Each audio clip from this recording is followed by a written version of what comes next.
Hi ನಮಸ್ಕಾರ.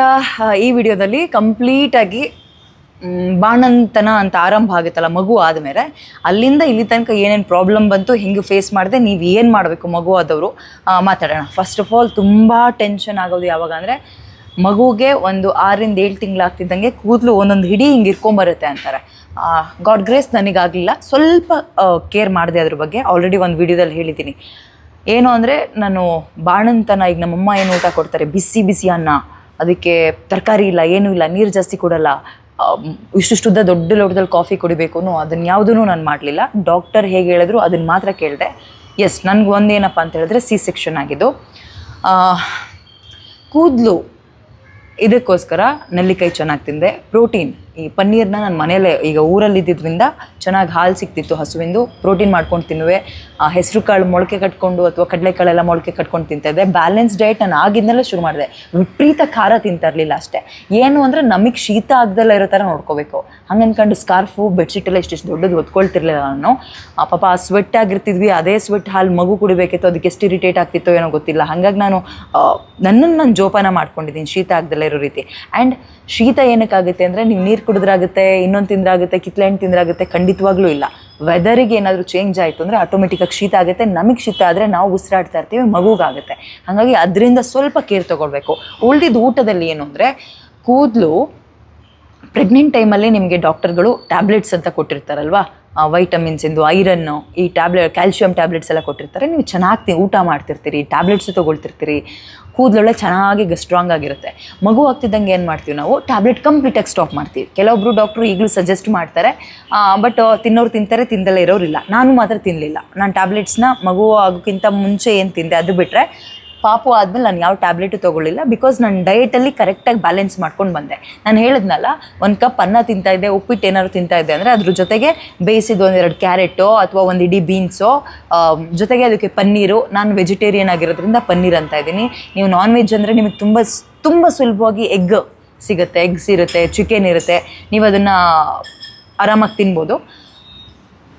ಒಂದು balance diet ಮಾಡೋದ್ರಿಂದ ಕೂದಲಿಗೆ ಅಥವಾ ನಮ್ಮ ಬಾಡಿಗೆ ಬೇಕಾಗಿರೋ ಎಲ್ಲ ವೈಟಮಿನ್ಸು, ಪ್ರೋಟೀನ್ ಏನೇನು ಸಿಗಬೇಕೋ ಸಿಗುತ್ತೆ, ಕಾರ್ಬೋಹೈಡ್ರೇಟು, ಫೈಬರು ಅಂತೆಲ್ಲ. ಸೊ ಅದು ಡಿಸ್ಟರ್ಬ್ ಆಗೋಲ್ಲ.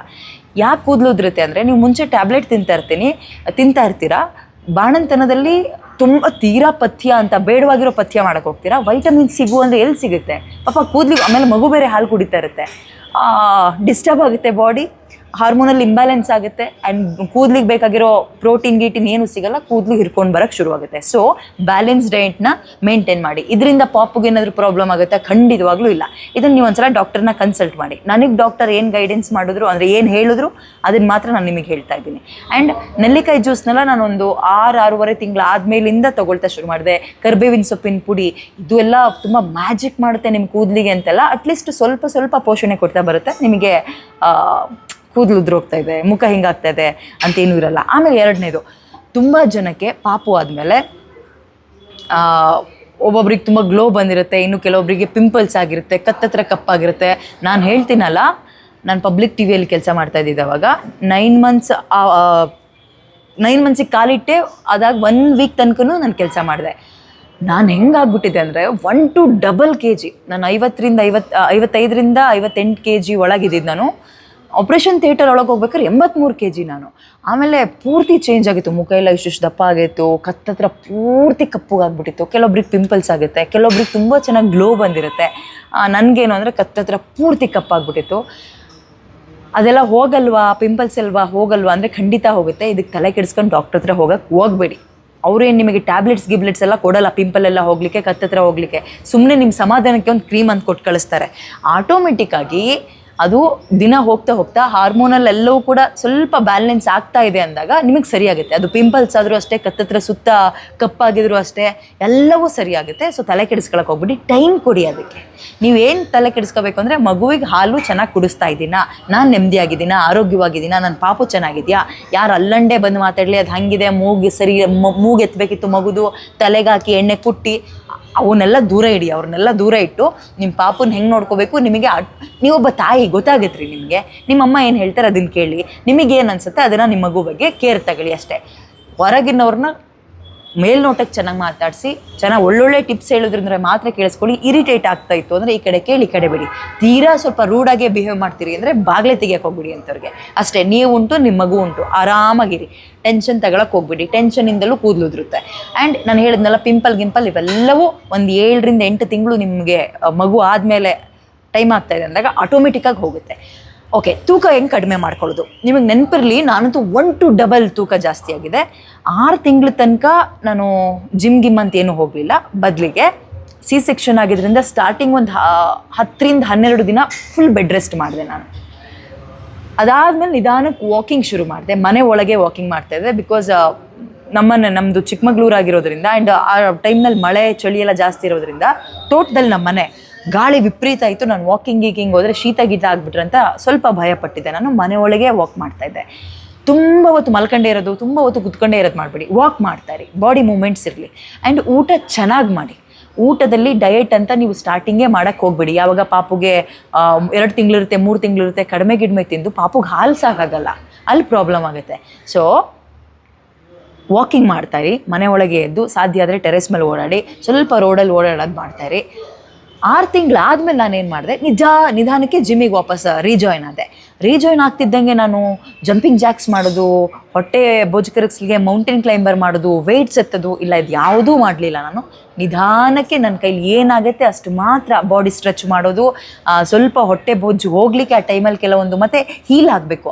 ನನಗೆ ಸ್ಟಿಚ್ ಹಾಕಿದ್ರು ಸೆಕ್ಷನ್ ಆಗಿದ್ದರಿಂದ. ಅದಕ್ಕೇನು ಬೇಕು ಅಷ್ಟು ವರ್ಕೌಟ್ ಮಾತ್ರ ನಿಧಾನಕ್ಕೆ ಮಾಡ್ತಾಯಿದ್ದೆ, ಮನೆಗೆ ಬರ್ತಾಯಿದ್ದೆ. ನನಗೆ ಅದೊಂಥರ ಕಾನ್ಫಿಡೆನ್ಸ್ ಸಿಗ್ತಾಯಿತ್ತು ಜಿಮ್ಮಿಗೆ ಹೋಗೋದ್ರಿಂದ. ನನಗದು ರೂಢಿ ಮಾಡ್ಕೊಂಡು ಬಂದಿದೆ ಇದು.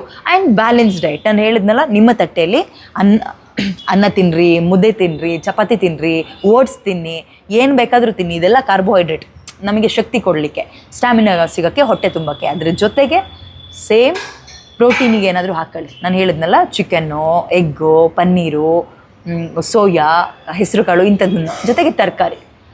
ಆಟೋಮೆಟಿಕ್ಕಾಗಿ ನೀವು ಕಾನ್ಫಿಡೆನ್ಸ್ ಜಾಸ್ತಿ ಆಗುತ್ತೆ. ಬಾಡಿ ನೀವು ಮುಂಚೆ ಹೇಗಿದ್ರೆ ಅಲ್ಲಿಗೆ ಬರುತ್ತೆ, ಎಲ್ಲವೂ ಸರಿಯಾಗುತ್ತೆ. ಸೊ ತುಂಬ ತಲೆ ಕೆಡಿಸ್ಕೊಳ್ಳೋಕೆ ಹೋಗ್ಬೇಡಿ. ಇನ್ನೇನು ಹೇಳ್ಬೋದು ನಿಮಗೆ, ಪೋಸ್ಟ್ಮಾರ್ಟಮ್ ಡಿಪ್ರೆಷನ್ ಅಂತಾರಲ್ಲ, ಡೆಫಿನೆಟ್ಲಿ ಅದು ಮಗು ಆದಮೇಲೆ ಬಾಣಂತಿ ಸನ್ನಿ ಅಂತಾರಲ್ಲ, ಕೆಲವರಿಗೆ ಆಗುತ್ತೆ. ಆಗದೆ ಇರೋ ಥರ ನೋಡ್ಕೊಳ್ಳೋದು ಹೆಂಗೆ ಅಂದರೆ ನಿಮ್ಮ ಕೈಲಿ ಮಾತ್ರ ಸಾಧ್ಯ. ಅದು ನಿಮ್ಮ ಗಂಡನಿಂದನೂ ಆಗಲ್ಲ, ನಿಮ್ಮ ಅಮ್ಮನಿಂದನೂ ಆಗಲ್ಲ.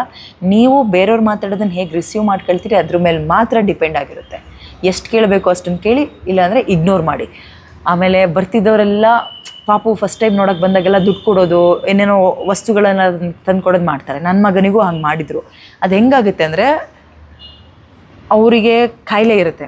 ಲೈಕ್ ಕಾಯಿಲೆ ಅಂದರೆ ದೊಡ್ಡ ಕಾಯಿಲೆ ಹಂಗಲ್ಲ, ಈ ಶೀತ ಕೀತ ಕೆಮ್ಮು ತಲೆನೋವು ಇಂಥದ್ದೆಲ್ಲ ಮೂಗಲ್ಲಿ ಸೋರ್ತಾ ಇರುತ್ತೆ, ಹಾಗೆ ಬರ್ತಾರೆ. ಮಗು ನೋಡೋ ಖುಷಿಲಿ ಜೇಬಲ್ಲಿರೋ ದುಡ್ಡನ್ನ ಹಿಂಗೆ ತೆಕ್ಕೊಡೋದು ಮಾಡ್ತಾರೆ.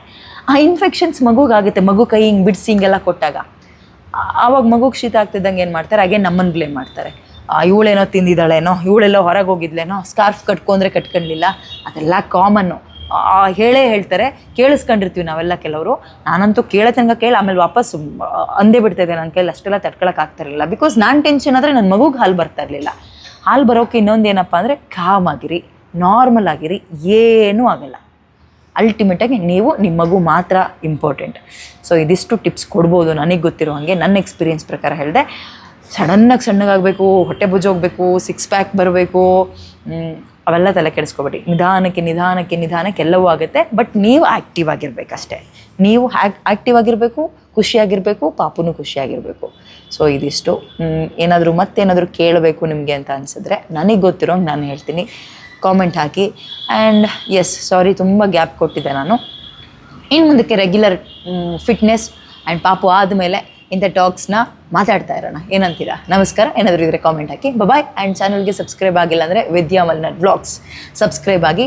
ಡಯಟ್ ಬಗ್ಗೆ ಆ್ಯಂಡ್ ವರ್ಕೌಟ್ ಬಗ್ಗೆ, ಫಿಟ್ನೆಸ್ ಬಗ್ಗೆ ಏನಾದರೂ, ಅಥವಾ ಹೊಸ ಅಡುಗೆ ತಯಾರಿ ಮಾಡೋದ್ರ ಬಗ್ಗೆ ಏನಾದರೂ ಐಡಿಯಾ ಇದ್ದರೆ ನೀವು ಹೇಳಿ, ಅಥವಾ ಐಡಿಯಾ ಬೇಕು ಅಂದರೆ ನನ್ನ ಕೇಳಿ. ಏನಂತೀರಾ? ನಮಸ್ಕಾರ. ಬಾಯ್.